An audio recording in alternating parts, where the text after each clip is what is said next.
السلام علیکم ورحمۃ اللہ وبرکاتہ۔ صدقے سے علاج کیجیے اور مصیبت کو دور کیجیے۔ یہ بہت خاص ویڈیو ہے۔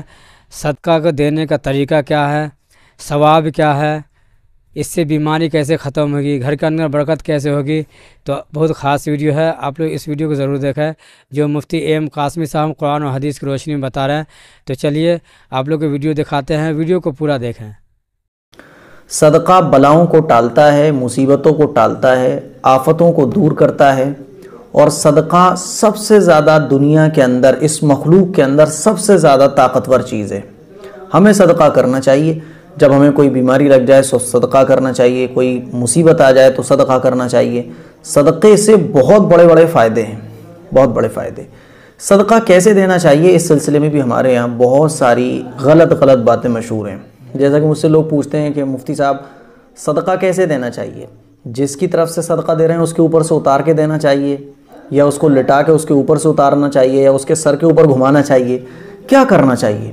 اگر ہم کوئی جانور کا گوشت صدقہ کرنا چاہتے ہیں تو کیا اس کا خون جس کی طرف سے دیا جا رہا ہے اس کے لگا دینا چاہیے؟ تمام طرح کی باتیں ہمارے یہاں مشہور ہیں۔ یہی چیز میں آج آپ کے سامنے کلیئر کرنے چاہ رہا ہوں۔ صدقہ اس کائنات کی سب سے زیادہ طاقتور چیز ہے۔ حدیث شریف میں آتا ہے کہ اللہ رب العزت نے جب اس دنیا کو بنایا، تو اس زمین کو بنایا تو یہ زمین ہلنے لگی، جنبش کرنے لگی۔ تو اللہ تعالیٰ نے اس زمین کی حرکت کو، اس زمین کے ہلنے کو بند کرنے کے لیے اس کے اوپر پہاڑ کو بنا دیا۔ تو فرشتوں نے جب پہاڑ دیکھے تو فرشتوں کو تعجب ہوا۔ فرشتوں نے تعجب میں پوچھا، اے رب ذوالجلال، کہ اتنی طاقتور چیز پہاڑ، کیا اس سے بھی زیادہ طاقتور چیز کوئی اس دنیا کے اندر ہے، اس کائنات کے اندر ہے؟ تو اللہ نے کہا کہ ہاں، لوہا جو ہے وہ ان پہاڑوں سے بھی زیادہ طاقتور ہے، کیونکہ لوہے کے ذریعے بڑے بڑے پہاڑ بھی توڑے جا سکتے ہیں۔ تو فرشتوں کو پھر تعجب ہوا، فرشتوں نے پوچھا، اے رب ذوالجلال، کیا اس لوہے سے بھی زیادہ طاقتور کوئی چیز ہے؟ اللہ نے کہا کہ ہاں، آگ۔ اس آگ کے ذریعے لوہے کو بھی ختم کیا جا سکتا ہے، پگھلایا جا سکتا ہے۔ فرشتوں نے پھر پوچھا، اے رب ذوالجلال، کیا آگ سے بھی زیادہ طاقتور کوئی ایسی چیز ہے جو آپ نے بنائی ہو؟ اللہ نے کہا ہاں، پانی کے ذریعے آگ کو بھی ختم کیا جا سکتا ہے۔ فرشتوں نے پھر پوچھا، اے رب ذوالجلال، پانی سے بھی زیادہ کوئی طاقتور چیز؟ اللہ نے کہا ہاں، ہوا ہے، کہ ہوا کے ذریعے پانی سوکھ جاتا ہے۔ تو فرشتوں نے پھر کہا، اے رب ذوالجلال، کوئی اور ایسی طاقتور چیز، ایسی قوی اور ایسی شدید چیز جو ہوا سے بھی زیادہ طاقتور ہو؟ تو اللہ رب العزت نے کیا فرمایا وہ آپ سنیے۔ اللہ نے فرمایا کہ ہاں، ان ساری چیزوں سے بھی زیادہ طاقتور ایک چیز ہے، وہ ہے صدقہ۔ کیونکہ صدقے سے اللہ کا غضب ختم ہوتا ہے، اللہ کا غضب ٹھنڈا ہوتا ہے، اور جہنم کی آگ ٹھنڈی ہوتی ہے، اور صدقے کے ذریعے مصیبتیں دور ہوتی ہیں، بلائیں دور ہوتی ہیں، آفتیں دور ہوتی ہیں۔ تو اس پوری کائنات میں اللہ رب العزت نے فرمایا کہ صدقہ سب سے زیادہ طاقتور ہے، کیونکہ صدقے کے ذریعے جہنم کی آگ ٹھنڈی ہوتی ہے اور اللہ کا غضب دور ہوتا ہے۔ تو ہمیں صدقہ کرنا چاہیے۔ کوئی مصیبت آ جائے، پرابلم آ جائے، کوئی کام نہیں بن رہا ہو تو صدقہ کرنا چاہیے۔ اب یہ صدقہ کیسے کرنا چاہیے یہ بھی سمجھ لیں۔ بعض لوگ اوپر سے، کوئی نیچے سے، کوئی اوپر سے، کوئی لٹا کے گھماتا ہے۔ تمام طرح کے طریقے الگ الگ ہمارے یہاں مشہور ہیں۔ آپ ان سارے طریقوں کو چھوڑ دیں۔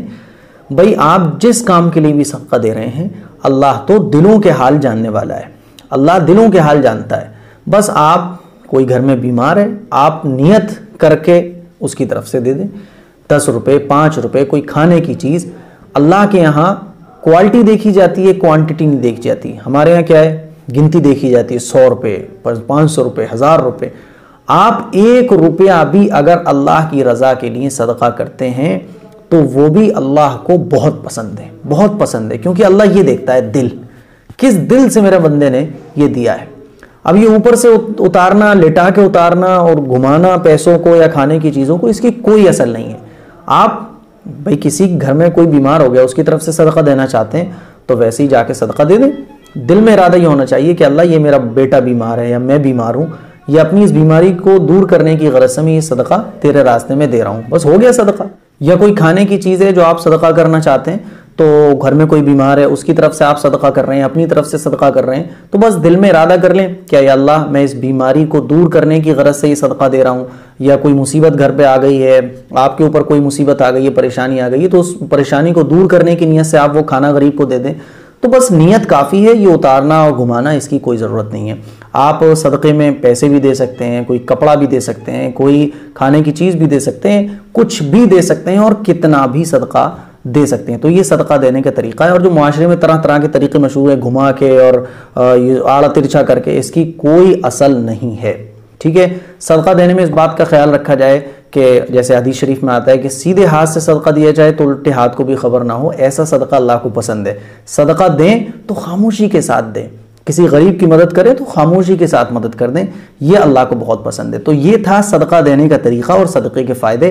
اس کلپ کو شیئر ضرور کریں تاکہ ہر مسلمان کو صدقہ دینے کا طریقہ پتہ چل سکے۔ وآخر دعوانا الحمدللہ رب العالمین۔